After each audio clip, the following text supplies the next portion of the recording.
Steve Darling at South Delta Secondary, looking at some of the issues that our students are facing as they head back to school this week. Steve? That's right, and this time around we're going to talk about bullying, which is a huge issue not only here at a secondary school but also at elementary school as well. Cindi Seddon with BullyBeware.com is with us. Thanks very much for being here. Thanks for having me, Steve.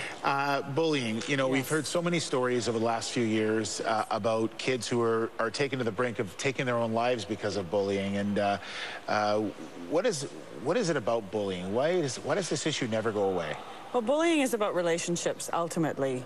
And when we look a little bit more closely, we find out that bullying is all about power and control.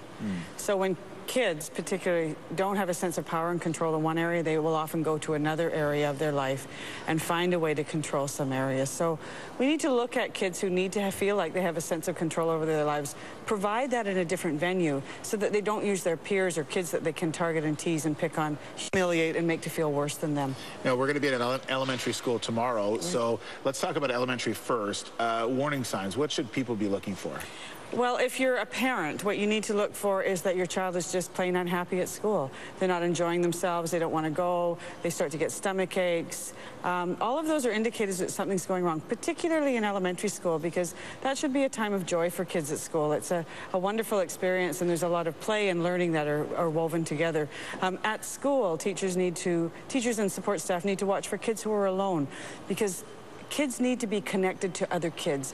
It's really great if you have a wonderful relationship with your teacher, your parents, or support staff, but you need to go out on the playground with other kids and play. So what we tell teachers is watch for those kids who are isolated, who don't seem to be connected, and find a way to help them connect. And one of the ways for teachers is that when they use a child's name or that child in a way that's very positive, like, will you take this to the office? Gee, have you looked at so-and-so's work? It actually can elevate a child's status in the eyes of their peers. Okay. So a teacher has huge impact on an experience for a child at school. Now, as we move into secondary school, I mentioned to you, are kids outgrowing this? And you said not at all. It's different bullying. There's cyberbullying, also with homosexual, gay, lesbian, transgender, a big issue as well in high schools. It's huge. I think as kids come into high school and they mature and they become sexually interested in curiosity, I think it may be true that there's some fear or nervousness around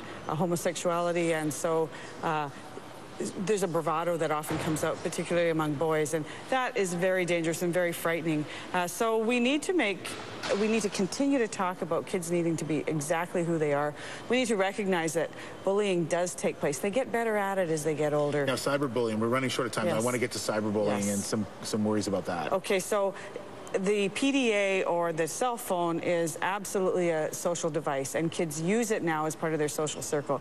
So bullying goes on rampantly, and usually they don't tell us because our solution is to take the PDA away. That is not a solution. We need to work with our kids because they have the technology and they use it in their lives all the time. All right, and sort of parents that are watching out there, your website to get a little more information? Yes, www.BullyBeware.com. All right, well, thanks very much, and I know the school year is very busy for you, and we appreciate you taking some time to join us. Thanks for having me, Steve. All right, thanks very much. All right, we'll head back inside now to Lynn. All right, thanks for that, Steve. And we'll go right over to Mark Madriga at the Global Weather Station, figuring out what our forecast is, Mark.